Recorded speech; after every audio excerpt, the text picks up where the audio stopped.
हमारे चैनल को सब्सक्राइब करने धन्यवाद। बच्चों की बाल कहानियाँ। लोमड़ी और हंस।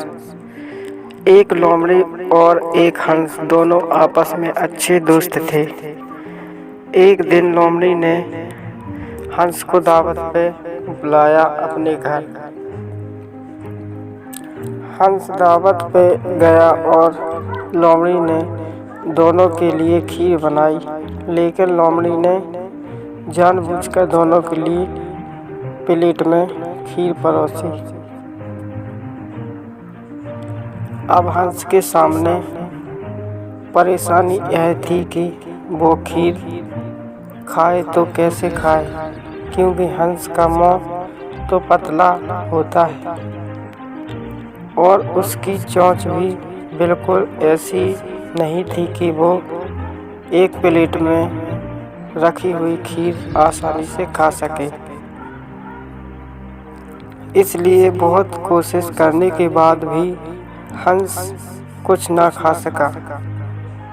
इधर लोमड़ी मज़े से खीर खा रही थी, क्योंकि प्लेट में खाना उसके लिए बेहद आसान था। इसलिए लोमड़ी ने जल्दी ही अपनी सारी खीर चट कर डाली। बेचारा हंस चुपचाप बस लोमड़ी का मुंह देखता रह गया। हंस लोमड़ी के इस व्यवहार पर बेहद नाराज हुआ, लेकिन उस समय वो चुपचाप वहाँ से चला गया।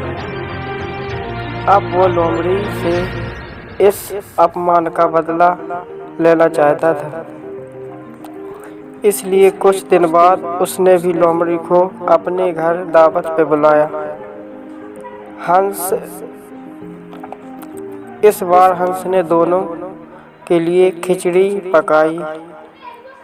जब लोमड़ी दावत पे आई तो हंस ने दोनों के लिए पतले मुंह वाली सुरारियों में खिचड़ी परोसी। अब लोमड़ी यह देखकर परेशान हो गई। उसके लिए एक पतले मुंह वाली सुराही में खाना परोसा गया, जिसके कारण वो कुछ भी खा नहीं सकती। लोमड़ी को इस बार बहुत जोरों की भूख लगी थी, लेकिन अब वो खाए तो कैसे। इधर हंस बड़े मज़े से खिचड़ी का आनंद ले रहा था, क्योंकि लंबे और पतले मुंह वाली सुराही में खाना उसके लिए बहुत आसान था। लोमड़ी अब चुपचाप सब देखती रही और अब उसे वो पुरानी बात याद आ गई, जब इसी तरह उसने भी हंस का अपमान किया था। जब लोमड़ी बात को समझ चुकी थी, इसलिए वो चुपचाप वहाँ से खिसक ली।